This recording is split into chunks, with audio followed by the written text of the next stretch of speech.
How many of you think that you live a sad life? That you can't feel happy no matter what you do? You can do it with your children, with your family, with your friends, or doing whatever else you think will make you happy.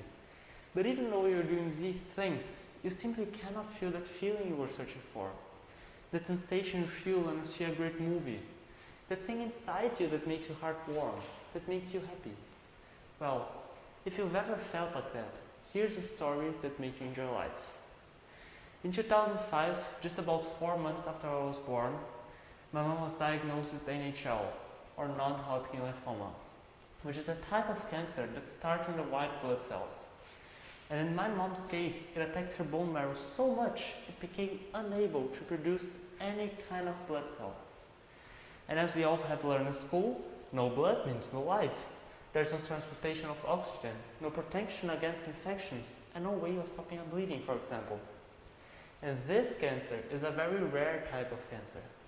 For us just to have an idea of how rare this disease is, there's less than 150,000 cases per year in Brazil, and about 510,000 cases in the world as of 2018, representing only 0.0000 and another 0.67% of the world population. This is proportionately the same as twice the size of my fingerprint compared to my whole body. And so, in 2006, she began treating her cancer and fortunately managed to get rid of it in 2009.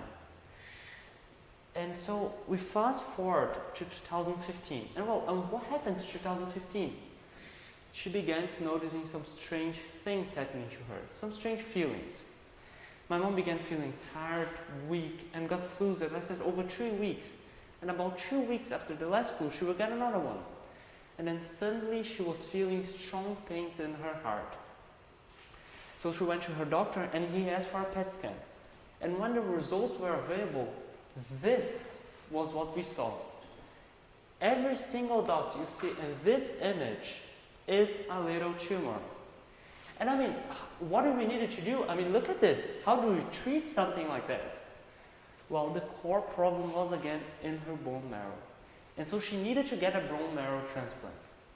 And as her bone marrow wasn't working properly, every single cell she produced could turn into a cancer cell. And this explains why she had so many tumors across her body. And so let's jump ahead to 2017. More specifically on October 18th of 2017. Well, and what so special happened in that day? The answer? It was the day I donated my own bone marrow to her. This may sound strange because theoretically we were only 50% compatible, but this was a very innovative way of treating her disease. She was the first one to do this kind of treatment in Brazil and the third in the world with her diagnosis. But alright, up until this point we were just talking about my mom and her cancer, and you may be asking yourself, well, what does this have to do with me not feeling happy? Well, one thing I did mention earlier is that it took over a month for everyone to know whether she was going to live or die. Now imagine a 13-year-old kid, in this case me, not knowing for a month whether his mom was going to live or die. What would have happened in that 1 month?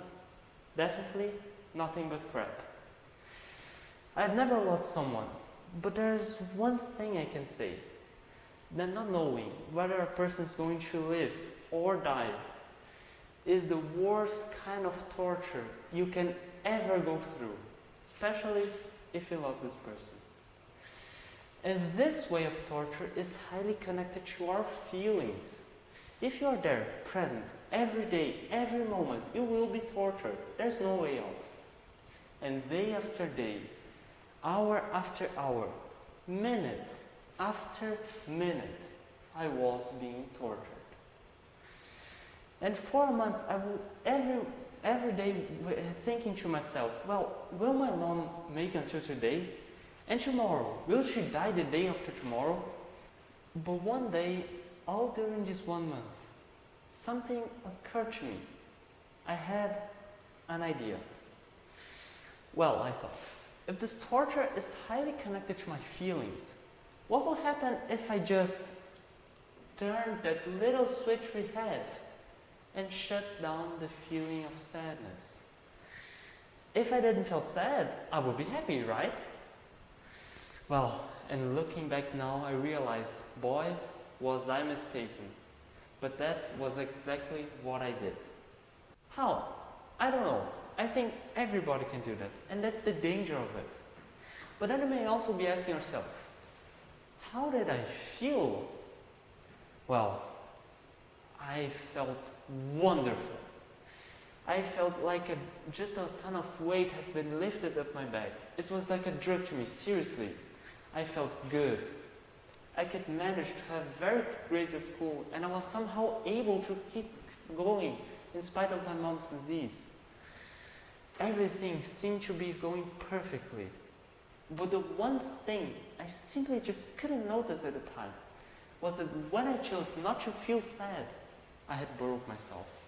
After some time, the next year of 2018, my mom came back home. The bone marrow transplant was indeed working. Isn't this something not to party? I should have been the happiest person ever, right? Well, I felt the same. I felt as if nothing had happened. I felt like a robot, just doing stuff I needed or was asked for. I was not present in the moment I was living in. And it took me a ridiculously long time to realize that I had made the biggest mistake of my life. I wasn't only not feeling sad, I wasn't feeling anything. And only after several years I understood that we need to feel sad in order to feel happy. Sadness is the measure of happiness. Trying to feel sad without ever feeling happy is like trying to measure a height without a ruler. You see how absurd that is? I didn't feel human anymore. And this that happened to me is exactly represented in the movie Inside Out. This movie talks about the emotions in a little girl's brain, focusing on how the feeling of joy tries to limit sadness' influence. And so if sadness goes away, your whole you is destroyed.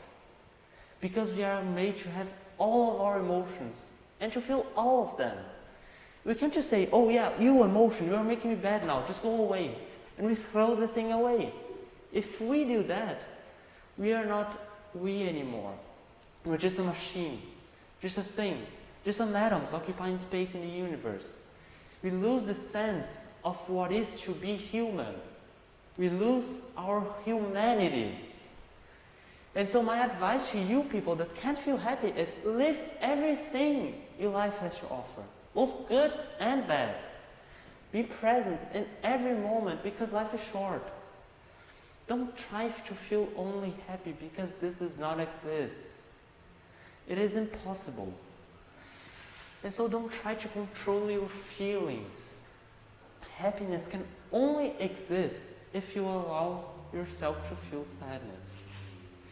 And so going back to my talk, in the very beginning of it, the thing you are searching for, the thing that makes you feel, your heart feel warm, the thing that makes you feel happy is sadness. Life may be hard, but it is much worse if you don't feel anything. Thank you.